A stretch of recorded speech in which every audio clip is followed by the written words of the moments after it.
ഒന്നാമത്തെ കാര്യം, ജയചന്ദ്രൻ സാറിനെ പോലുള്ള ആൾക്കാർ നമ്മൾ വളരെ ബഹുമാനിക്കുന്ന ആൾക്കാരാണ്. അദ്ദേഹത്തിന് രാഷ്ട്രീയമായി ഒരുപാട് സത്യസന്ധത പുലർത്തുന്ന ആളായതുകൊണ്ടും അദ്ദേഹത്തിന് അങ്ങനെ സംസാരിക്കാൻ കഴിയുള്ളൂ എന്ന് എനിക്കറിയാം. ഞാൻ നാരായണത്ത് ഭ്രാന്തൻ്റെ കാര്യം പറഞ്ഞ മറ്റൊന്നും കൊണ്ടല്ല സാർ. സാർ ആ സ്കൂളിൻ്റെ കാര്യം പറഞ്ഞപ്പോൾ ഞാൻ മറ്റൊരു കാര്യം ആലോചിച്ച് പോയതാണ്. അതായത് നവകേരള സദസ്സ് നടത്താൻ വേണ്ടിയിട്ട് ഒരു സ്കൂളിൻ്റെ മതിലൊക്കെ ഇടിച്ച് പൊളിച്ച് വണ്ടി അകത്ത് കയറ്റിയ ഒരു സംഭവമാണ്. അതായത് ഈ സ്കൂൾ നന്നാക്കാൻ വേണ്ടിയിട്ടാണ് സ്കൂൾ പൊളിച്ചത്. അതായത് രാവിലെ മുതൽ പാറ ഉരുട്ടി മോളി കയറ്റി എന്നിട്ട് മോളിൽ നിന്ന് ഉരുട്ടി താഴേക്ക് വിടുക എന്ന് പറഞ്ഞ പോലൊരു പ്രോസസ്സ്. അത് ആലോചിച്ച് ഞാൻ ചിരിച്ചു പോയതാണ്. ക്ഷമിക്കണം, അല്ല മറ്റൊന്ന് അങ്ങോട്ടുള്ള ബഹുമാനക്കുറവ് കൊണ്ടൊന്നും അല്ല.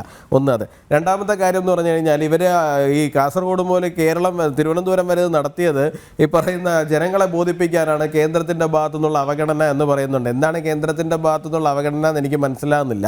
ഒന്ന്, ഇവരെന്നിട്ട് എന്താണ് ബോധിപ്പിച്ചത്? കാസർഗോഡ് മുതൽ തിരുവനന്തപുരം വരെ അല്ലല്ലോ ബോധിപ്പിക്കേണ്ടത്. അവർ ബോധിപ്പിക്കേണ്ടിയിരിക്കുന്നത് ഇന്ത്യൻ പാർലമെൻറ്റിലാണ്. ഇന്ത്യൻ പാർലമെൻറ്റിൽ ഇവരാരെങ്കിലും എപ്പോഴെങ്കിലും ബോധിപ്പിക്കുന്നത് നമ്മൾ ആരെങ്കിലും കണ്ടിട്ടുണ്ടോ? കണ്ടിട്ടില്ല. ജോൺ ബ്രിട്ടാസ് ഉൾപ്പെടെ അവിടെ ചെന്ന് എന്തൊക്കെയോ പൊളിറ്റിക്കൽ റെട്ടോറിക്ക് നടത്തുക എന്നുള്ളതിലുപരി കൃത്യമായിട്ട് സ്പെസിഫിക്കലി ഞങ്ങൾക്കിത് ഇതാണ് കിട്ടാനുള്ളത്, ഇതാണ് തരാനുള്ളത് എന്ന് പറയുന്നുണ്ടോ? ഇല്ല. സുപ്രീം കോടതിയിൽ പോയിട്ട് ഞങ്ങൾക്ക് അർഹതപ്പെട്ടത് തരുന്നില്ല എന്നല്ലല്ലോ പറയുന്നത്. ഞങ്ങളെ കടമെടുക്കാൻ അനുവദിക്കുന്നില്ല, കൂടുതൽ കടമെടുക്കാൻ അനുവദിക്കണമെന്ന് മാത്രമാണ് പറയുന്നത്.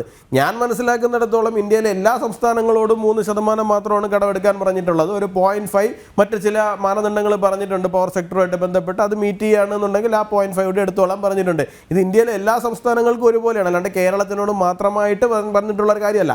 കേരളം കുറച്ച് ഓഫ് ബഡ്ജറ്റ് ബോറോയിങ് എന്ന പേരിൽ കുറച്ച് സാധനങ്ങൾ നടത്തിയിട്ടുണ്ട് കിഫ്ബിയുടെ പേരിൽ.